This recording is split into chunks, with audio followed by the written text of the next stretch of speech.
Everyone inside the Riverside First Bank froze when the shouting began. "Ma'am, step away from the counter." Two officers stormed in, hands hovering near their cuffs. An elderly black woman, small, soft-spoken, leaning on a floral print cane, turned in confusion. Her name was Miss Loretta, a retired school teacher who'd lived in the neighborhood longer than the bank itself. "I am just trying to withdraw my own money," she stammered. But the teller, young and nervous, had misread the situation. Miss Loretta's ID was worn, her signature shaky from arthritis.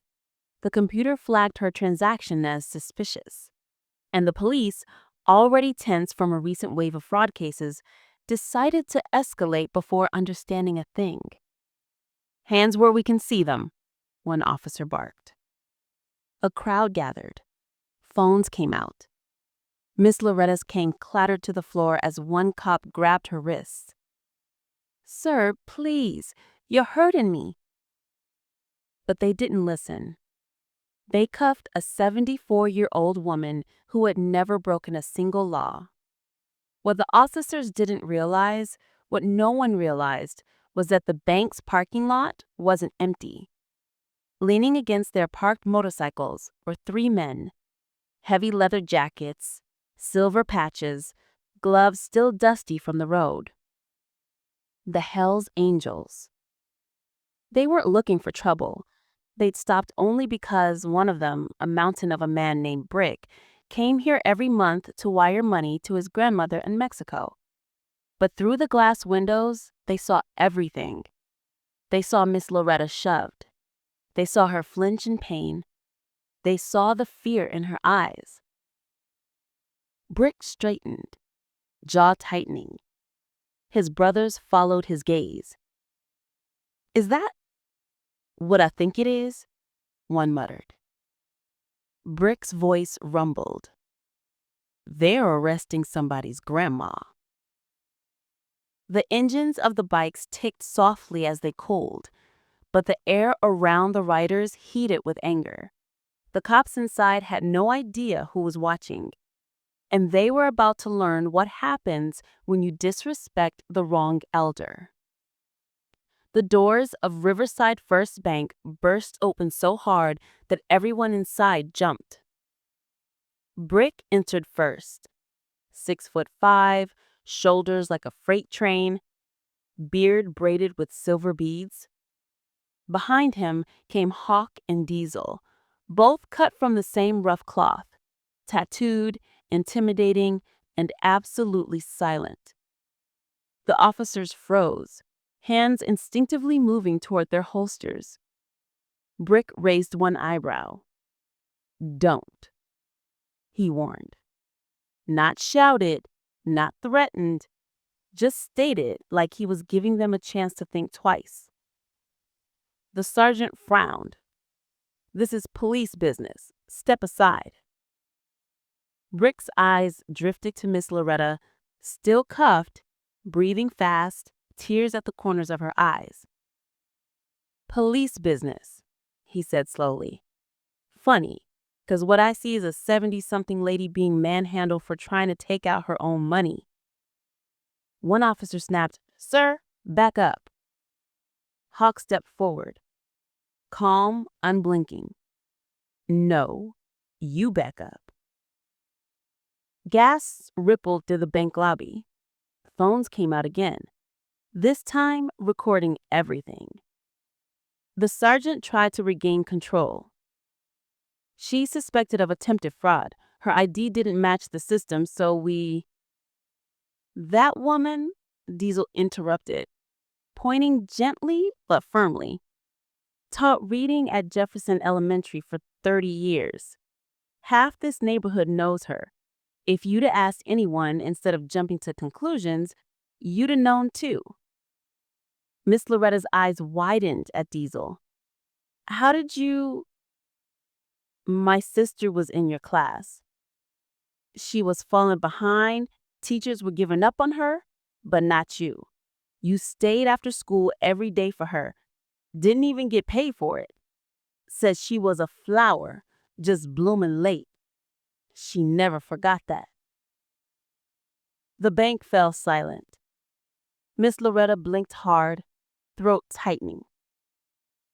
You remember that? Yeah, Diesel said softly. We all do. For the first time, doubt flickered across the officers' faces. Brick stepped between them and the frightened woman, towering like a human shield. These cuffs come off now. But he didn't touch them, didn't threaten force, didn't escalate. He simply stood there, daring the officers to do the right thing. And for the first time since entering the bank, the cops looked uncertain. Very uncertain.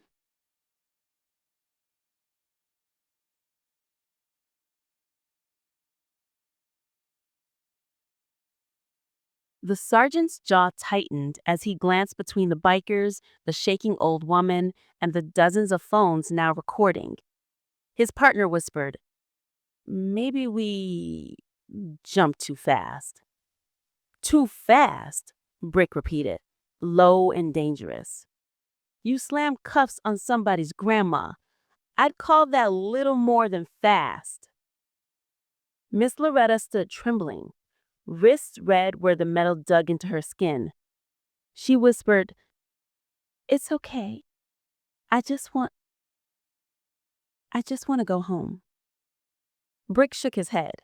"Nah, ma'am. It's not okay." Hawk stepped around the counter. "Who flagged her?" The young teller, pale as chalk, raised a shaking hand. "Her ID. It came up as mismatched in the system." Diesel leaned in, voice soft but stern. "That system ever glitched before?"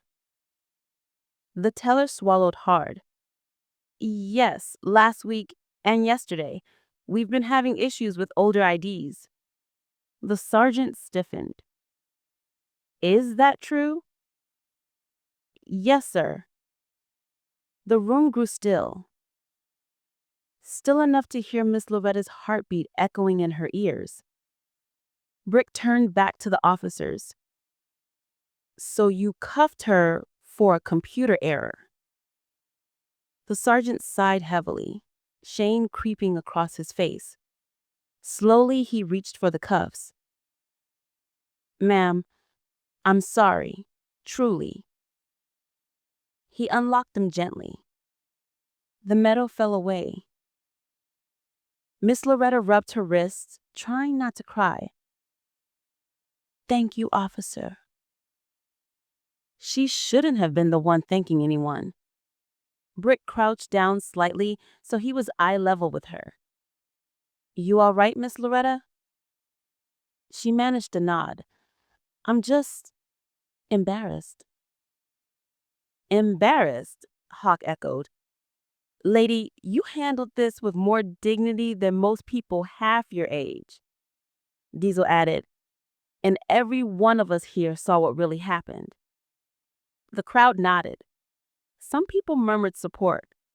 A few even stepped closer to Miss Loretta, offering comfort. But the sergeant wasn't finished. "Ma'am, I'd like to walk you through your transaction personally. Make sure everything is fixed. And you have my word. Nothing like this will ever happen again." Miss Loretta hesitated. Then she looked at Brick. He nodded once. So she agreed. But none of them knew. Not yet. That trouble didn't end with the handcuffs coming off. Because someone else had entered the bank while all this was happening. And unlike the angels, he wasn't there to help. Miss Loretta followed the sergeant back toward the teller window. Brick, Hawk, and Diesel stayed close, not threatening, just watchful. The tension in the room had softened until the door chimed again. A tall man in a gray hoodie walked in, head down, moving with too much purpose. His right hand stayed buried deep in his pocket. Brick noticed immediately. Hawk muttered, "That guy is wrong." Diesel eyes narrowed. Pocket drip. Could be a weapon. The officers, still flustered from earlier, didn't notice anything. He reached the middle of the bank, stopped, lifted his head, and shouted, "Nobody move." The crowd screamed. People ducked. Miss Loretta froze where she stood. The man yanked out a pistol, cheap, scratched, trembling in his hand.